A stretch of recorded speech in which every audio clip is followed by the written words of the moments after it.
Imaginez un robot qui essaie d'attraper un objet. Il échoue. L'objet tombe. Et alors, sans que personne ne l'ait ordonné, sans aucune programmation supplémentaire, il réessaie. Personne ne lui a appris ça. Il a simplement appris tout seul. C'est déjà une réalité. Le système s'appelle Motu-Brain. Et l'idée derrière lui est simple à comprendre. Au lieu de créer un programme différent pour chaque type de robot, ils ont créé un seul cerveau qui fonctionne sur n'importe lequel. Comme si vous pouviez prendre le même cerveau et le placer dans des corps complètement différents, et qu'il s'adapte tout seul. Dans les prochaines minutes, vous allez comprendre comment tout cela fonctionne, et pourquoi cela pourrait complètement changer l'avenir des robots. Vous voulez tout comprendre? Alors regardez la vidéo jusqu'à la fin. Je vous explique tout. Mais avant, abonnez-vous à la chaîne. De cette façon, vous resterez informé des dernières nouveautés en robotique. Shengshu Technology a annoncé le Motu-Brain, un modèle mondial d'action, conçu pour remplacer les multiples systèmes spécifiques aux tâches qui dominent la robotique actuelle par un seul modèle unifié, capable de fonctionner comme un cerveau robotique pour le monde physique.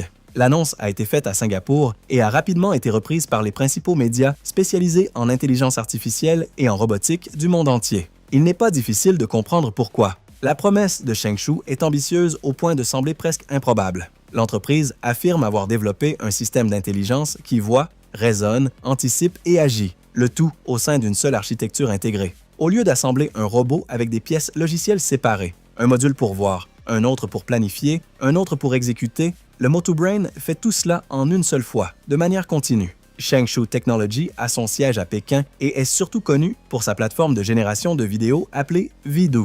La philosophie derrière le Motu-Brain part d'une idée qui semble évidente, mais que la plupart des entreprises du secteur ont ignorée jusqu'à présent. Un robot véritablement intelligent ne peut pas être fait de pièces séparées cousues ensemble. La perception d'un côté, le raisonnement de l'autre, l'action dans un troisième module. Ce modèle fragmenté a une limite, et Shengshu croit que nous l'avons déjà atteinte. Leur proposition est différente. Construire un système unique et continu où tout se passe ensemble. Un système qui comprend le monde, prédit ce qui va se passer et agit. Le tout en même temps, comme un vrai cerveau. Et pourquoi la vidéo? Parce que la vidéo est, en pratique, la façon la plus complète d'enregistrer la réalité. Elle porte en elle le temps, l'espace, le mouvement, la cause et l'effet, tout ensemble, naturellement. C'est le type de données qui se rapproche le plus de la façon dont les êtres vivants apprennent à comprendre le monde qui les entoure. Ce choix n'est pas un hasard. C'est la base de tout ce que fait le Motu-Brain.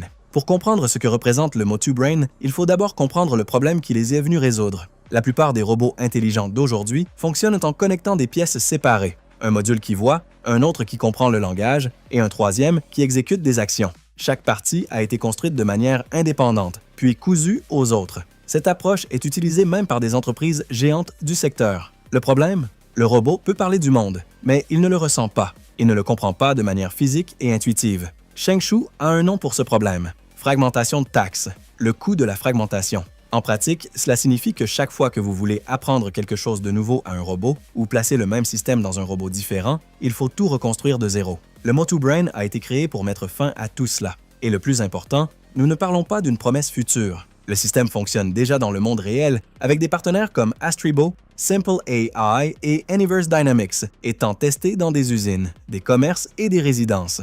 Pour comprendre ce que le Motu-Brain fait de différent, il faut d'abord imaginer comment un robot ordinaire apprend à effectuer des tâches. Pensez à un robot qui doit apprendre à plier des vêtements. L'approche traditionnelle exige qu'un être humain opère le robot manuellement des dizaines, des centaines de fois, en enregistrant chaque mouvement. Le robot apprend ensuite à imiter ce schéma. Le problème est évident. C'est coûteux, lent, et le robot n'apprend qu'à répéter cette séquence spécifique. Si la serviette se trouve dans une position différente, si l'éclairage change ou si un détail inattendu surgit, le système se bloque. Les systèmes les plus avancés du marché aujourd'hui, comme le P0 de Physical Intelligence ou le JR00TN 1,7 de NVIDIA, ont déjà représenté une grande avancée pour la robotique. Le système de NVIDIA, par exemple, fonctionne avec deux parties travaillant ensemble. Une qui observe l'environnement et comprend ce qui se passe, et une autre qui traduit cette compréhension en mouvements physiques fluides en temps réel. C'est une solution sophistiquée, mais elle présente encore une division claire entre le penser et l'agir, deux modules séparés qui doivent communiquer en permanence. Et c'est exactement là que se trouve la limite. Le Motu-Brain adopte une logique différente et radicalement plus intégrée. Il est conçu comme un modèle multimodal unifié qui apprend avec la vidéo, le langage et l'action simultanément. Cela permet au robot de traiter l'environnement, de prédire les résultats et d'agir en temps réel sans avoir à alterner entre des systèmes séparés. La base technique est une architecture appelée Mixture of Transformers à 3 flux. une structure dans laquelle trois courants de traitement de l'information opèrent en parallèle, traitant la vidéo, le langage et les actions physiques comme des continuités d'un même flux de données, et non comme des entrées séparées. Grâce à cette architecture, le MotoBrain tire parti des mêmes fondations génératives de la plateforme vidéo Vidu de Shengshu, étant capable d'imaginer un état futur et de calculer ensuite les actions inverses nécessaires pour concrétiser cet état. Une analogie utile. Pensez à la façon dont travaille un charpentier expérimenté. Avant de donner le premier coup dans le bois, il a déjà visualisé mentalement le résultat final, l'assemblage, l'angle, la surface. Cette simulation mentale guide chaque mouvement de ses mains.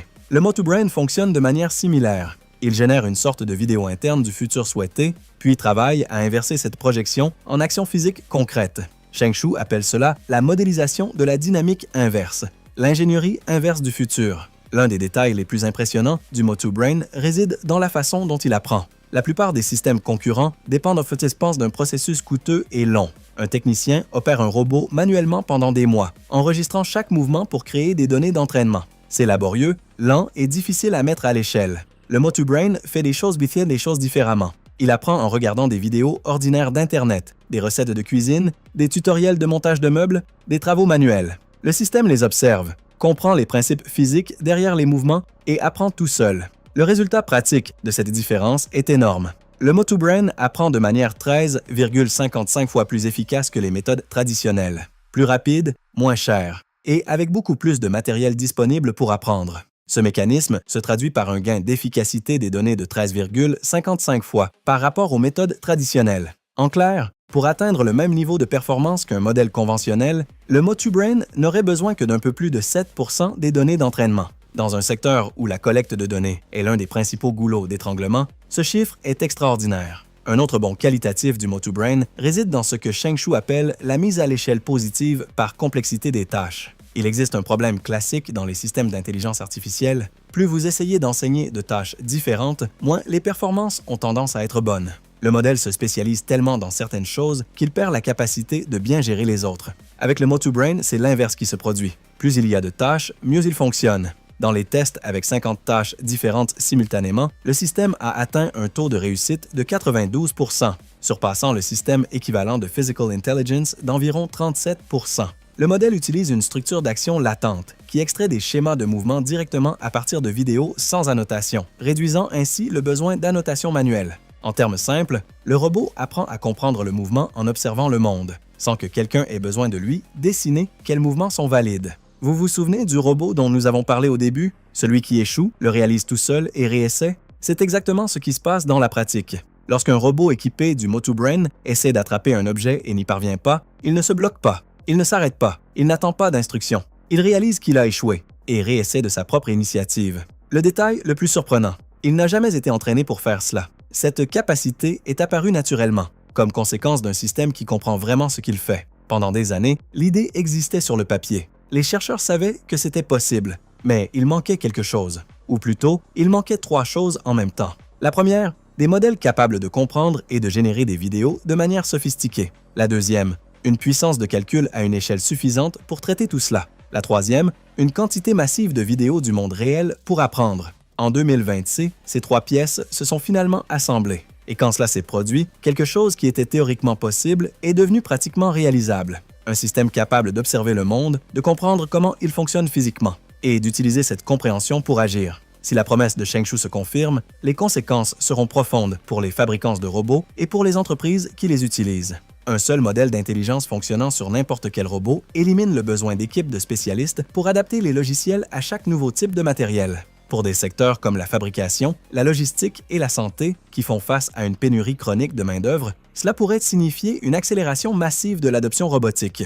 Et pour les travailleurs qui occupent des fonctions répétitives et de précision moyenne, le signal d'alarme est réel. Des robots qui apprennent seuls à récupérer après des pannes et à s'adapter à des environnements variables se rapprochent rapidement du niveau de fiabilité requis pour une substitution à grande échelle. L'autre côté de cette équation, cependant, est tout aussi significatif. L'architecture ouverte et agnostique du matériel du MotoBrain crée une réelle opportunité pour les fabricants de robots plus petits, qui n'ont pas aujourd'hui les ressources pour développer leur propre modèle d'intelligence, de commencer à concurrencer les géants en se contentant de licencier ce cerveau. Cela pourrait démocratiser l'accès à la robotique avancée et générer une nouvelle vague d'innovation distribuée, en particulier dans les marchés émergents qui ont besoin d'une automatisation accessible. Sheng Shu parie essentiellement que l'avenir de la robotique ne sera pas remporté par celui qui fabrique le meilleur corps métallique, mais par celui qui contrôle la couche d'intelligence qui les anime. Le Motu Brain arrive dans un marché compétitif et n'est pas exempt de critiques.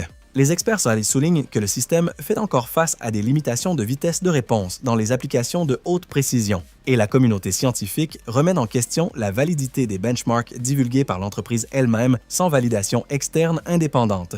Il y a également des questions sur la confidentialité et les biais dans les données d'entraînement. Face aux concurrents, le différentiel du Motu Brain réside dans la philosophie. Tandis que NVIDIA et Physical Intelligence séparent encore le langage et l'action en modules distincts, Sheng Shu traite tout comme un flux unique et continu, et parie que, tout comme le système d'exploitation est devenu plus précieux que l'ordinateur, l'intelligence qui anime le robot vaudra plus que le robot lui-même.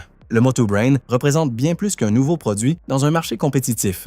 Avec la capacité de remplacer de multiples systèmes spécifiques par un seul modèle d'action unifié, Sheng Shu Technology propose un changement fondamental dans l'architecture de l'intelligence robotique. Un changement qui pourrait redéfinir qui contrôle la couche, la plus critique de la prochaine grande vague d'automatisation. Si l'approche se confirme à l'échelle réelle et sous un examen scientifique indépendant, nous serons face à un bond comparable à ce que les grands modèles de langage ont représenté pour le traitement du texte. Non pas seulement un meilleur outil, mais une nouvelle façon de penser le problème. La question qui demeure, et que personne ne sait encore répondre avec certitude, est celle-ci. Quand un robot commence à apprendre seul à corriger ses erreurs à partir de vidéos qu'il trouve sur Internet et à opérer dans n'importe quel corps physique sans avoir besoin d'être reprogrammé, quelles sont les limites de ce qu'il peut apprendre à faire? Laissez-nous dans les commentaires ce que vous en pensez. L'idée d'un seul cerveau d'intelligence artificielle contrôlant n'importe quel robot vous semble-t-elle une évolution inévitable ou un risque que nous n'avons pas encore su calculer correctement? Laissez votre avis dans les commentaires. Si la vidéo vous a été utile, likez et abonnez-vous à la chaîne pour rester informé des dernières nouveautés en robotique. À la prochaine!